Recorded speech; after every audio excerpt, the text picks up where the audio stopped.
Assalamualaikum warahmatullahi wabarakatuh. Perkenalkan, nama saya Ropika. Saya dari Universitas Sri Mulia Banjarmasin dari Prodi Teknologi Informasi. Di sini saya ingin melakukan presentasi untuk memenuhi mata kuliah saya, yaitu Sistem Informasi Manajemen. Di sini saya ingin melakukan presentasi tentang Headly atau kesehatan. Aplikasi apa yang dibutuhkan di kesehatan yang merupakan bisa dilakukan di akan datang. Ya, tentang aplikasi saya, yaitu aplikasi pendaftaran online puskesmas berbasis web. Nah, pada era zaman sekarang ini bisa kita katakan bahwa masa COVID pandemi.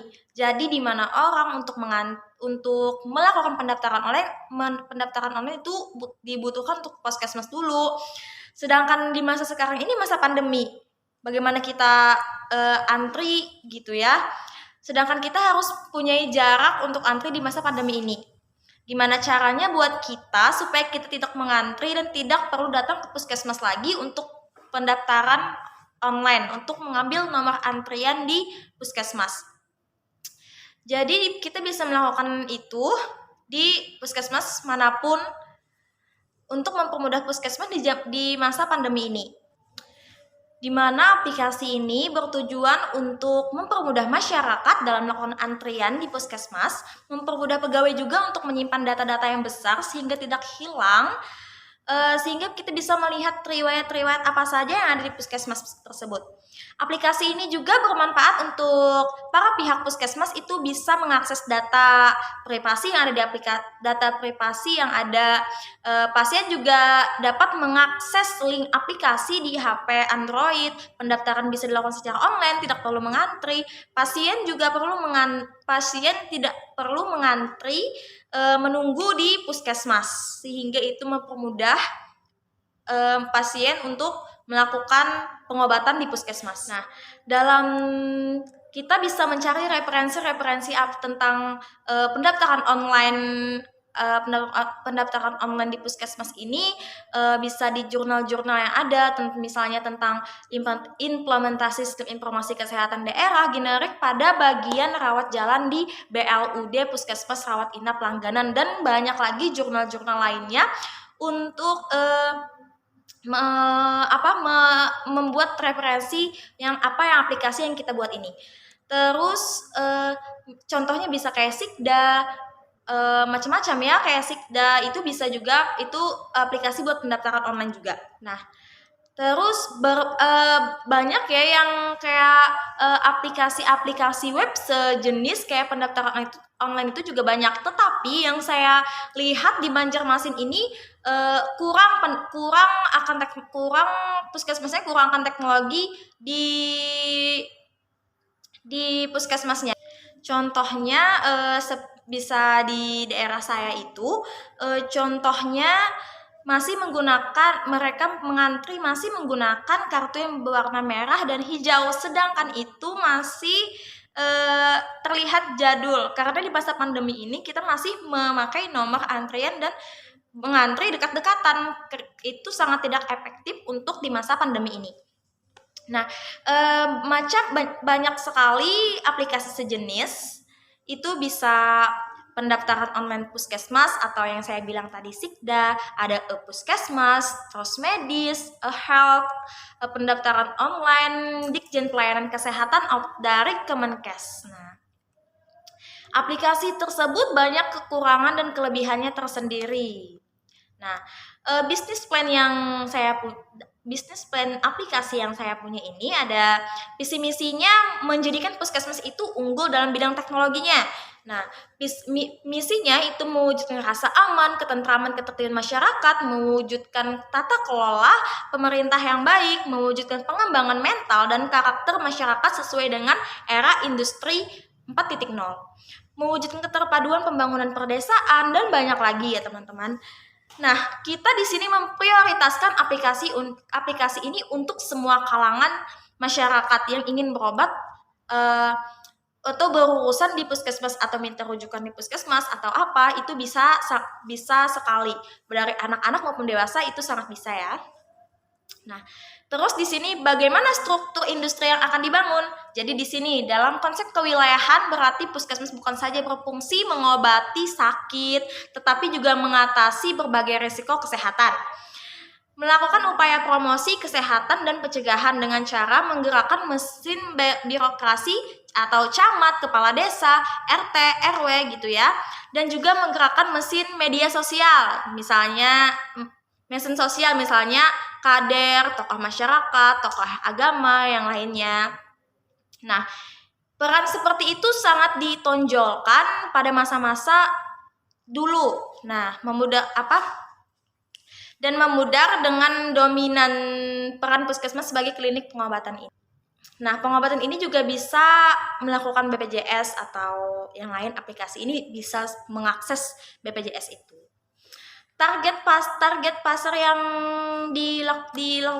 yang ditunjukkan dari aplikasi ini adalah untuk warga kelurahan di daerah saya misalnya yang kurang akan teknologinya, puskesmasnya itu bisa menggunakan aplikasi ini. Harus dibuktikan bahwa pengetahuan pemasaran dapat dilaksanakan pada situasi yang mereka hadapi. Pimpinan lembaga pemerintahan termasuk puskesmas itu harus dididik untuk mengakui betapa luasnya dan kompleks ilmu pemasaran tersebut. Nah, target pengguna di aplikasi ini itu bisa digunakan oleh berbagai kalangan usia, bisa laki-laki maupun perempuan, warga yang berada pada keadaan ekonomi menengah, ekonomi atas maupun bawah, itu bisa menggunakan aplikasi puskesmas untuk memeriksa kesehatan mereka. Aplikasi saya ini juga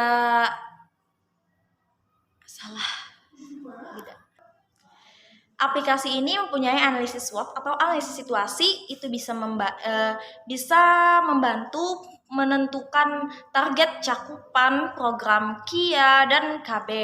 Terus dibentuknya program baru yakni kelurahan siaga atau yang lain. Faktor penghambatnya di situ ada komunikasi dan interaksi antar lintas program harus lebih solid lagi. Terus ada kekuatan dari pihak puskesmas, itu apa situasinya di situ, bisa tidak mengantri, bisa tidak panjang atau apa gitu ya. Terus ada kelemahannya itu yang pasti kelemahan ada banyak kelemahan. Ada di sumber daya, sarana, prasarana, dana misalnya dana bangunan yang berada di dalam gang itu tidak berada di pinggir jalan protokol sehingga akses menuju puskesmas itu sulit, misalnya situasinya gitu mungkin ya. Ancaman, berbagai macam ancaman, yaitu misalnya akses terlalu dekat dengan kota sehingga masyarakat ada yang langsung berobat ke kota, misalnya langsung ke rumah sakit gitu ya. Terus adanya persepsi berobat dengan spesialis lebih baik atau itu sih tergantung mereka juga ya. Terus ada kesempatan. Nah, kesempatan ini masyarakat bersedia diberi layanan kesehatan. Terus sebagai puskesmas induk di Kecamatan Banjarmasin sendiri itu bisa menjadi kesempatan untuk mengembangkan teknologi yang baik gitu. Dengan tenaga SDM yang ada kita bisa mengoptimalkan program dan dengan dana operasional dapat menambah kesejahteraan personilnya. Nah, di sini juga ada sukses kriteria dari aplikasi saya, yaitu mungkin bisa melakukan pelatihan yang direncanakan berhasil dilakukan kepada tim yang sesuai untuk mencapai target kepuasan pasien. Nah, aplikasi ini memenuhi semua tujuan komersial untuk keuntungan dan pendapatan. Nah, aplikasi ini memberikan semua kiriman dalam ruang lingkup yang disepakati dan target kualitas aplikasi memenuhi metrik kualitas sesuai dengan rencana manajemen. Nah, ada plans-nya sendiri di aplikasi ini adalah memastikan dana dari pihak puskesmas itu sudah matang, terus memastikan jaringan di puskesmas itu baik atau enggak gitu ya. Terus hardware dan software di puskesmas sendiri itu mendukung atau belum. Nah, melakukan wawancara kepada pihak puskesmasnya untuk menyesuaikan aplikasi yang mau digunakan ini bagaimana. melakukan sosialisasi misalnya juga ya, mencari orang IT yang melangsungkan perencanaan aplikasi yang mau dibuat sesuai dengan keperluan puskesmas untuk menjadi lebih modern atau tidak ketinggalan zaman yang selalu update gitu. Setelah aplikasi dibuat, maka membuat pelatihan ya, kayak sosialisasi tadi dan mempraktekannya pada pihak puskesmas gitu. Terus untuk membuat aplikasi berjalan dengan baik. Di bisnis analisis ada observasi dan resiko. Nah, observasi di sini untuk observasinya aplikasi ini merupakan akses mudah, bisa diakses di Android maupun komputer. Antrian pendaftaran yang panjang sehingga memakan waktu yang lebih lama, itu bisa disesuaikan. Nah, resikonya itu berbagai macam ya, bisa bermasalah dengan jaringan, gangguan sistem, dan lain-lain. Terus kita bisa mensolusikannya dengan menggunakan teknologi yang lebih canggih atau sistem validasi untuk menghubungkan sistem, bisa mengurangi biaya yang dikeluarkan pihak puskesmas maupun masyarakat.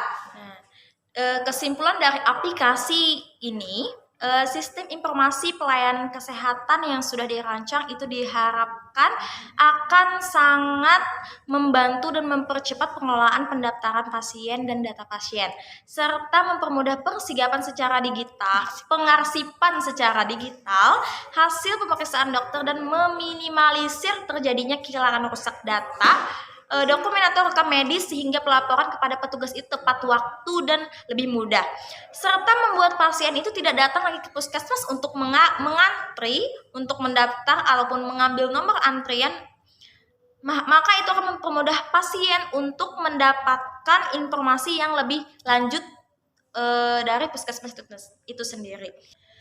Mungkin itu saja yang bisa saya presentasikan dari judul saya, yaitu aplikasi pendaftaran online berbasis web dengan tema healthy, dengan faktor pendukungnya IT infrastruktur.